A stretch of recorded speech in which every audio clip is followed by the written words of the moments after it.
Hey YouTube people, it's me, CoolPaws96 again. I know I just uploaded a video, but I had to get this one in before the end of the day because where I live it is basically 10:45 at night. So I am sorry for getting these last two videos out late, but I got caught up watching movies and stuff, so yeah, plus Big Brother was on. Yeah, I'm a fan of Big Brother, so yeah, sorry about that. So what I want to talk about in this video is my overall view of all the four phases of Gorillaz. Starting from phase 1, Celebrity Takedown, all the way to now to Humans. So, and again, this just is my opinion, but if you guys want to give your overall opinion of the series, like the whole Gorillaz fan base and all that, give a shout out in the comments. Love to hear your opinions on what you guys think of the band as a whole, what you thought about throughout the whole phases from 2001 up until now, and like just the whole overall fan base. Like, is it good? Is it bad? Could it be better? Like, what do you guys think about it? Give a shout out in the comments. Love to hear about that. So, my thoughts on phase 1 were it was a phenomenal introduction to the world of Gorillaz. It was really well received, especially with the massive monster hit Clint Eastwood. I was really happy that they did start out with that song, even though I came into liking Gorillaz during phase 3. I still really like their debut album as much as any of the other fans, so it was really well worth it. And then came G-Sides, which came out a year later in 2002, and I really like some of the songs that were not put on the debut album. I think they were meant to be on the G-Sides. I can't really explain why, I can't really think of the reason why, I should say, but I just think it was meant to be on there, especially with Ghost Train, like, and the English version of Latin Simone. Like, don't get me wrong, I really do like the original version, but I kind of like the English version a lot better because I can understand it better. But again, both versions are really well awesome. And my all-time favorite remix, the 2000 Soul Child remix, I really like that a lot better than the original version. But again, that's just my opinion. And Ghost Train, like, that is just one of my all-time favorite songs in general, and one of my all-time favorite Gorillaz songs. And Left Hand Suzuki Method, I really do love this song. Like, I even got the song on my phone since I don't have it on my G-Side CD, so at least I can listen to it in some way instead of having to go to YouTube all the time. Now, with Demon Days, it was a really good, it was worth the 4-year wait between Gorillaz in like 2001 to 2005. Like, especially when they released Feel Good Inc. I think that was the automatic perfect choice to debut Demon Days. And like I said in my phase 2 video, it is still considered to this day, 12 years later, one of the all-time greatest songs of the 2000s. Like, you can ask anyone, hopefully somebody at least would say Feel Good Inc. I really do hope so. At least one person would probably say that. Because I'm not gonna lie, it is really awesome. Like, the whole CD was well acclaimed, especially when they released, El Mañana and Dare, Dirty Harry, like all the other phase 2 videos. Like, they were really well received and they deserved it. And I really liked it how Gorillaz actually got to perform at the Grammy Awards back in 2006. Now, that was really cool. And before, this is just my opinion, I think Madonna kind of ruined the whole performance. Madonna, it's like, okay, we get that your song Hung Up was a really big hit that year. I remember seeing it on TV like all the time when it came out with my mom and my sister, and we're just like, ew, no. No offense, Madonna, but yeah. But I think it should have just been Gorillaz performing Feel Gooding like they did at the MTV Awards, or it was some music award that they performed at. I really like that one a lot better because it was just Gorillaz and De La Soul, like it should have been at the Grammy Awards, but at least they got to perform at the Grammys. Like, that was really, really awesome. And especially when they got to perform Dirty Harry at the Brit Awards in like 2006 or whatever, that was a lot of fun. I really do like watching it on YouTube, but I like watching 2D Russell Noodle themselves, like the animation on YouTube, better than the whole live performance, but that's just me. I'm probably not the only one who feels the same way, but everybody has their own opinions on what they like, so the same, to each their own. And with D-Sides that came out in 2007, wow, 10 years ago, that's crazy. I really do like a lot of the songs on that album, but my two favorite in specifically that I like the most are Hong Kong and Stop the Dams. Now with Hong Kong, I found it so calm and relaxing to listen to. Even though the lyrics don't really make all that much sense, I don't really care. Like, I just really like the song, and it helps me to get to sleep sometimes too if I'm having a hard time getting to sleep, because I listen to music every night to help me to get to sleep. I know I'm not the only one who does that. And then with Stop the Dams, it, like I said before, it's one of my sad songs. Like, if I'm kind of feeling sad or depressed or whatever, like, I'll just pop on that song and it'll kind of help me feel better, because it just makes me think of these comics that the YouTuber Shangelina did. They were called the Six Stories, SIC stories. They were really well drawn, really well written, and I kind of wish that they weren't taken down, but I really am glad that I was able to read them when I had the chance, because they used to make me feel a lot better if I was having a crappy day or something like that. And when Plastic Beach came out in 2010, that was a really good album. And like I said in my Phase 3 video, that is honestly my all-time favorite Gorillaz album.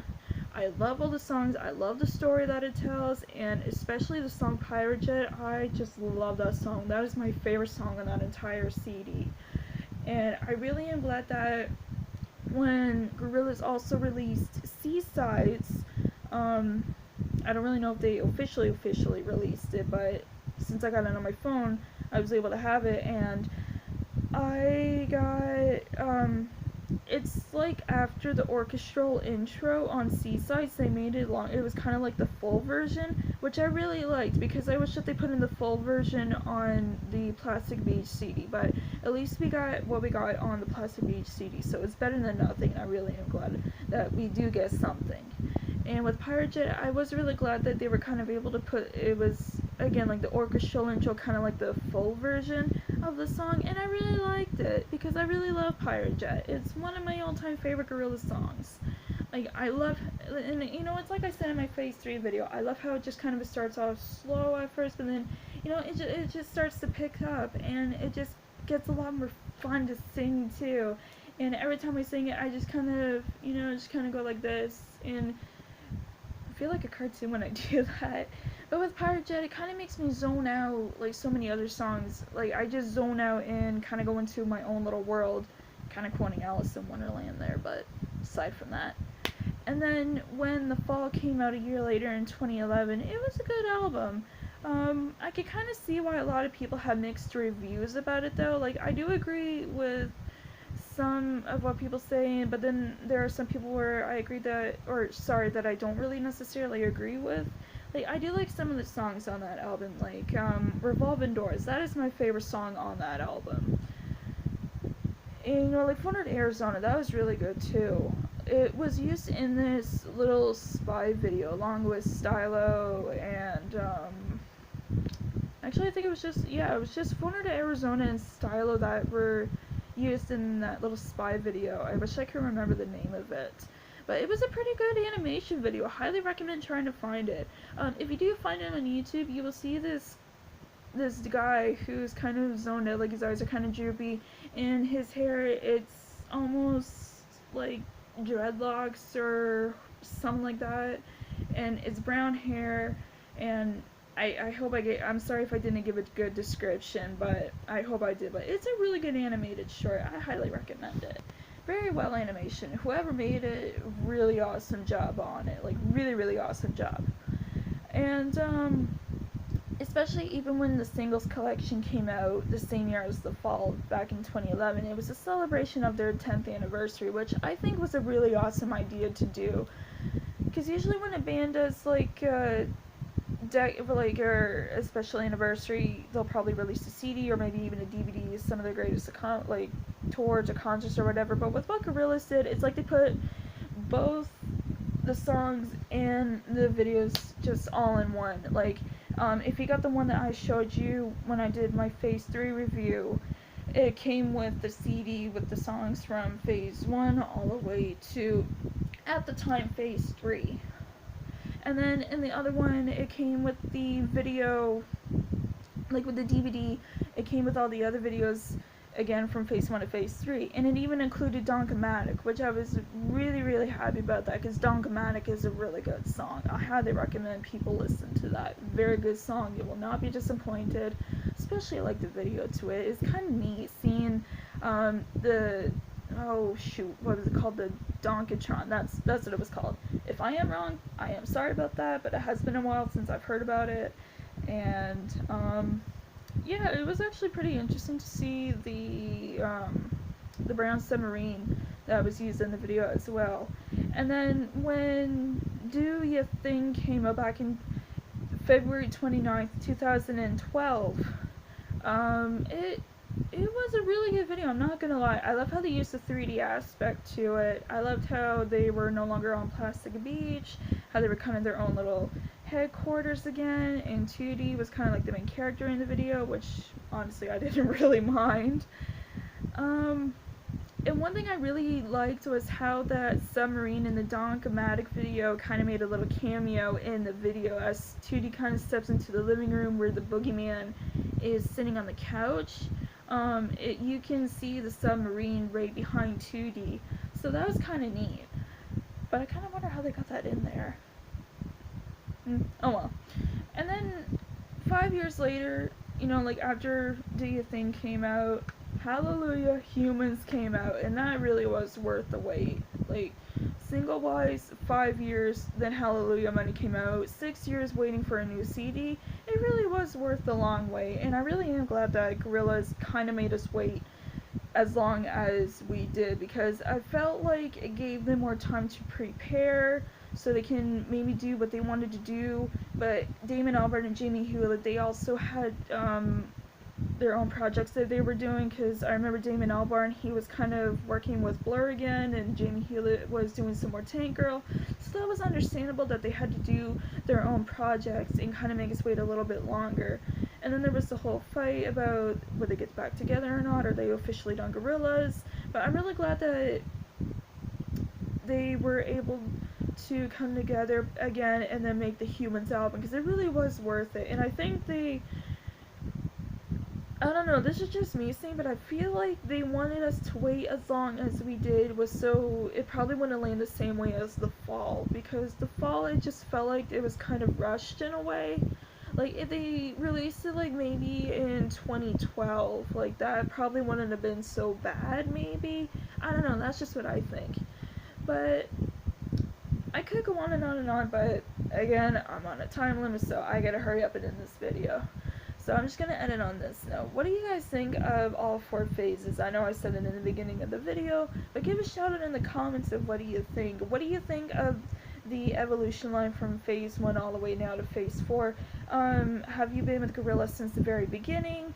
Did you start liking their music in a certain phase? Like, doesn't have to be in order. Like me, I came into Phase 3, so I know I kind of came in late, but I really am glad that my mom did get me into this, because before, I somewhat remember hearing one of their songs on the radio when I was a little kid, but I never really fully got into them until New Year's Eve of 2010, so I really am thankful that my mom did get me into them, and now they are my all-time favorite band. And as you can see in the background, I got a poster right there, and then I got another poster on the side of my wall, and then I got, you know, like the CDs. I even made this adorable little 2D doll when I was in high school.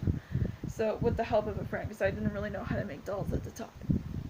And I even got like a couple shirts. Like, I'm just a really big fan. And with only being in them for 7 years this New Year's Eve, like, that's pretty impressive. Like, I even gained information on the whole anime characters like that, like in a snap. Like, I wanted to know everything about them, and I got the information I needed. But I really want to thank you guys for watching this video. Thank you so much for taking the time out of your busy schedule. I really appreciate that. And don't forget to like, comment, and subscribe. And I hope you guys have a really, really awesome day. And starting tomorrow on Monday, I am going to be reviewing the Total Drama series as well. So just a heads up on that. So I will be seeing you guys tomorrow. So bye, Tootie. Bye. See you guys.